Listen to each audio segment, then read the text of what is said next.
नमस्कार, मैं अनिल पुसतकर स्वागत करता हूं आपका अमीर धरती गरीब लोग पर।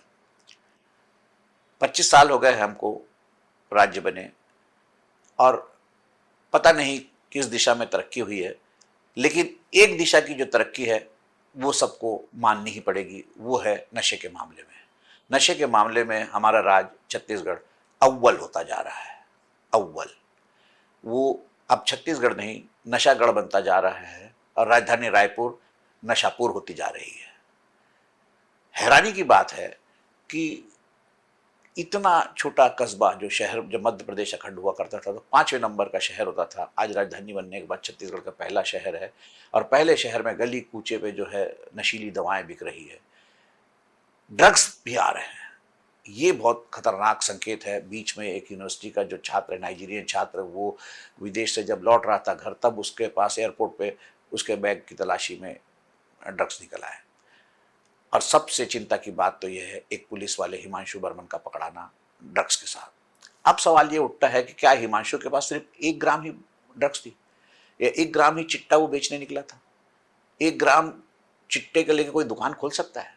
या 1 ग्राम चिट्टा बेचकर हिमांशु कितना पैसा कमा लेता? या 1 ग्राम चिट्टे के लिए हिमांशु अपनी सरकारी नौकरी दांव पर क्यों लगा सकता था? बहुत सारे सवाल हैं, क्योंकि सवाल इसलिए उठ रहे हैं कि हिमांशु को जेल भेज दिया गया है। पूछताछ में क्या सामने आया? हर पूछताछ में पुलिस ये कहती है कि मामला गंभीर है, इसमें बड़े बड़े लोगों के नाम शामिल है और खुलासा करेंगे और चौंकाने वाले बात सामने आएगी। लेकिन हर बार होता क्या है, ना नाम सामने आते हैं, ना खुलासा होता है, पर्दा डाल देते हैं और वो मामला ठंडे बस्ते में चला जाता है। इस बार भी लगता है ऐसा ही कुछ हो रहा है, क्योंकि हिमांशु के पास 1 ग्राम चिट्टा पकड़ा है तो इसका मतलब ये नहीं कि वो 1 ग्राम को लेकर ही दुकान खोल बैठा था। अगर उसकी ड्रग्स की दुकान थी, अगर वो ये धंधा कर रहा था तो उसके पास और ड्रग्स होने चाहिए। सबसे बड़ी बात यह है कि वो ड्रग्स किसको बेचने जा रहा था, और वो खड़ा था तो किसी का इंतजार कर रहा था, तो किसका इंतजार कर रहा था? तो ना इसमें खरीदने वाले का नाम सामने आया, ना बेचने वाले का नाम सामने आया, ना उसने कहाँ से खरीदी थी ड्रग्स वो सामने आया। तो ये सारे सवाल जरूर सामने पुलिस की जो कार्य प्रणाली है उस पर सवाल या निशान खड़े करते हैं।